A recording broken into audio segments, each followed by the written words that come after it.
Family গল্প দেখতে চায় বা ওয়েট করে ফ্যামিলি গল্পের জন্য, কতটুকু ওয়েট করে এখন আমার চেয়ে অনেক ভালো আপনারা বলতে পারবেন।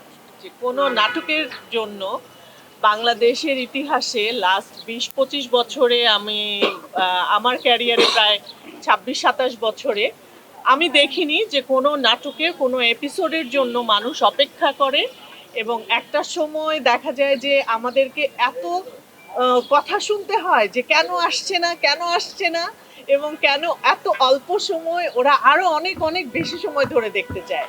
মানে এটা আসলে ভালো লাগার প্রতিফলন মানুষের ভেতরের, যে তারা এত অল্পতে তাদের মন ভরছে না, তারা মনে করছে যে এভরিডে দেখতে পারলে তাদের ভালো লাগবে।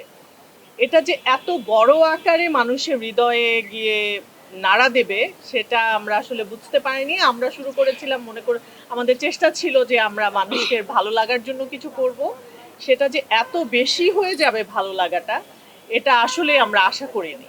এটার জন্য আমি বলবো যে সবার আগে তো রাজের সবচেয়ে বড় কৃতিত্ব, রাজ এভাবে চিন্তা করেছে এবং আমাদের দর্শকদের কাছে আমি অনেক অনেক কৃতজ্ঞ যে আপনারা আমাদেরকে এই জায়গায় আপনারা স্থান দিয়েছেন।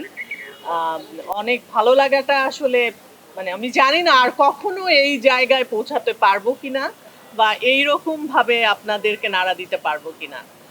দোয়া করবেন সবাই। আমার চরিত্রটা নিয়ে প্রথমত আমি বলবো যে প্রতিটি মানুষ আমাকে বলে যে ফুপুরা এরকম হয় বা হচ্ছে সবার যেন এরকম একটা ফুপু থাকে, এরকম একটা কমেন্ট আমি সবসময় পাই। আমার ফেসবুক ভরে যায় সমস্ত কমেন্টে, এরকম কমেন্ট পাই যে এরকম ফুপু যেন সব বাসায় থাকে, সবার জীবনে থাকে।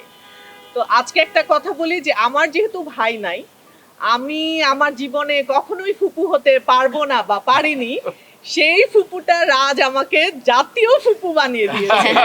মানে এটা আসলে অনেক অনেক বড় ব্যাপার।